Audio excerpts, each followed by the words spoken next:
Welcome to Mayura creations. Friends, இன்றைக்கி நம்ம பார்க்க போகிற மூலிகை ரொம்ப ஒரு விசேஷமான மூலிகைன்னு சொல்லலாம்.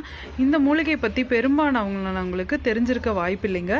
இது என்ன மூலிகை அப்படின்னு சொல்லி பார்த்தீங்கன்னா சர்வ சுகந்தி அப்படின்னு சொல்லுவாங்க. இதனுடைய இலைகள் எப்படி இருக்குன்னு பாருங்கள். இந்த மூலிகையை இதில் பார்க்கும்போது பெருசாக ஒன்றும் வித்தியாசம் தெரியாது.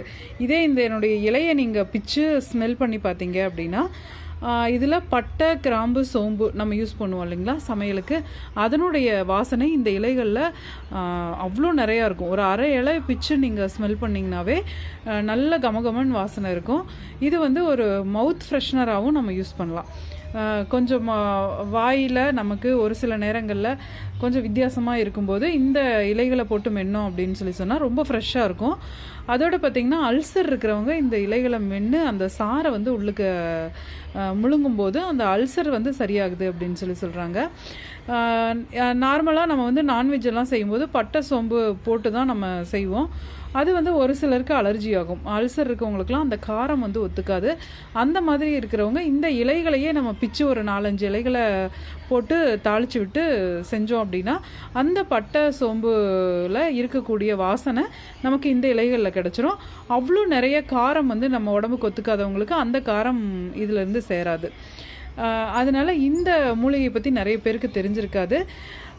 இந்த மூலிகையை நீங்கள் வீட்டில் வச்சுருந்து சும்மா பிச்சு கசக்குனிங்கனாவே அந்த வாசனை கமகமன்னு வீடு ஃபுல்லாக பரவுதுங்க. அந்த மாதிரியான ஒரு வித்தியாசமான மூலிகை இது. நான் எனக்குமே இப்போ தான் இந்த மூலிகையை பற்றி தெரியும். ரொம்ப ஆச்சரியமாக நான் வாங்கிட்டு வந்தேன். ஆனால் வாங்கிட்டு நான் வச்சதில் கொஞ்சம் ஓரளவுக்கு பெருசாகிடுச்சு. பெருசாக பூச்சி தாக்குதல்லாம் எதுவும் இல்லை. நல்ல வாசனையாகவும் இருக்குது. அந்த இலைகளும் நல்ல பச்சை பசேல்னு பார்க்குறதுக்கு ரொம்ப அழகாக இருக்குது. மூலிகைகள் கலெக்ஷன் வைக்கணும் அப்படின்னு நினைக்கிறவங்க இந்த மூலிகையை கண்டிப்பாக வைக்கலாம். இதனுடைய பேர் என்னன்னு பார்த்தீங்கன்னா சர்வ சுகந்தி. இது நல்ல உங்களுக்கு ஒரு மணத்தை கொடுக்கும். அதே சமயத்தில் அதை ஃப்ரெஷ்னராக செயல்படும். அதுக்கப்புறமா அல்சர் தொந்தரவு இருக்கவங்களும் இந்த சாரை முழுங்கும்போது அந்த பிரச்சனை சரியாகுது அப்படின்னு சொல்கிறாங்க. இந்த மூலிகை அவசியமாக உங்கள் வீட்டில் வளர்த்தலாம். இப்போ இந்த கேள்விக்கு இந்த வீடியோவுக்கான கேள்வி என்ன அப்படின்னு பார்த்தீங்கன்னா இந்த மூலிகையில் என்ன சமையல் பொருளினுடைய வாசனை அடிக்கும் அப்படின்னு நான் உங்கள்கிட்ட சொன்னேன். இதுக்கான ஆன்சரை நீங்கள் கமெண்ட் பாக்ஸில் போடுங்க. வாட்ஸ்அப்பில் போடாதீங்க, ஃபோன் பண்ணி சொல்லாதீங்க. கமெண்ட் பாக்ஸில் போட்டிங்க அப்படின்னா போதும். இந்த வாரம் கரெக்டான ஆன்சர் சொல்கிற வெற்றியாளர் யார் அப்படின்னு பார்க்கலாம்.